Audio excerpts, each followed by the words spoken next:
Parcel.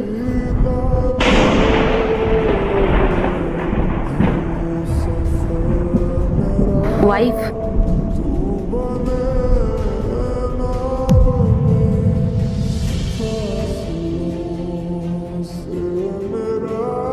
বিয়েটা করে নিয়েছো তাহলে? হ্যাঁ। বাহ, তাহলে তুমি শেষমেশ তোমার বাড়ির লোকের পছন্দ করা মেয়েটাকেই বিয়ে করে নিলে। হ্যাঁ, আসলে আমি আমার বাড়ির লোকের প্রেশারে এই বিয়েটা করেছি। ঠিকই বলেছো তুমি। তোমার বাড়ির লোক তো কোনোদিনই আমাদের সম্পর্কটাকে মেনে নেয়নি। কিন্তু রাহুল, তুমি তো আমাকে ভালোবাসতে, সব সময় আমার খেয়াল রাখতে, অথচ তুমি তোমার ফ্যামিলির বিরুদ্ধে যেতে পারলে না। কত ইজিলি তুমি তোমার বাড়ির লোকের কথা শুনে একটা অন্য মেয়েকে বিয়ে করে নিলে।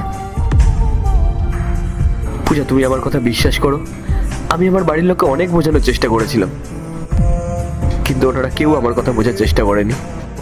কিন্তু রাহুল, আমরা তো একে অপরকে ভালোবাসতাম, আমাদের কত স্মৃতি রয়েছে। আর তুমি তো আমাকে কথা দিয়েছিলে তুমি আমার পাশে সারা জীবন থাকবে, কখনো আমাকে ছেড়ে চলে যাবে না। অথচ আজ তুমি নিজের দেওয়া কথাটা রাখতে পারলে না।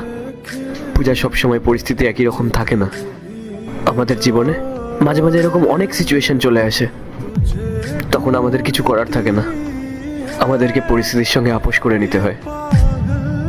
কিন্তু পূজা, আমি তো তোমাকে বলেছিলাম যে তুমি সবকিছু ভুলে গিয়ে আবার নতুন করে তোমার জীবনটাকে শুরু করো, একটা ভালো ছেলে দেখে বিয়ে করো, তার সঙ্গে সুখে সংসার করো।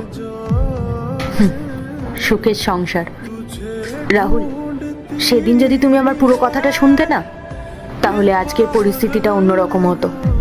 পরিস্থিতি অন্যরকম হতো মানে? কি বলতে চাইছো তুমি? তুমি যখন আমাকে ছেড়ে চলে গেছিলে, আমি তোমাকে বারবার বোঝানোর চেষ্টা করেছিলাম, রাহুল তুমি আমার সাথে এরকম করো না। আমি তোমাকে বারবার বোঝানোর চেষ্টা করেছিলাম। এখন আর আমরা দুজন নেই, আমাদের মাঝে আরো একজন আসছে। মানে? ও আমাদের?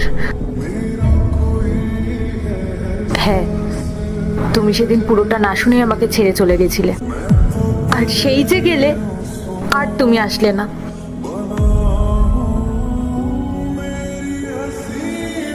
আমার এই পরিস্থিতির কথা জানতে পেরে আমার বাবা মা আমাকে বাড়ি থেকে বার করে দিল। আর যখন আমার বাবা মা আমাকে বাড়ি থেকে বার করে দিল, এই সমাজ আমাকে হারিয়ে দিল, তখন আমি ডিসিশন নিলাম। পার্ট 2 দেখতে সাবস্ক্রাইব করো ভেলকু 78M।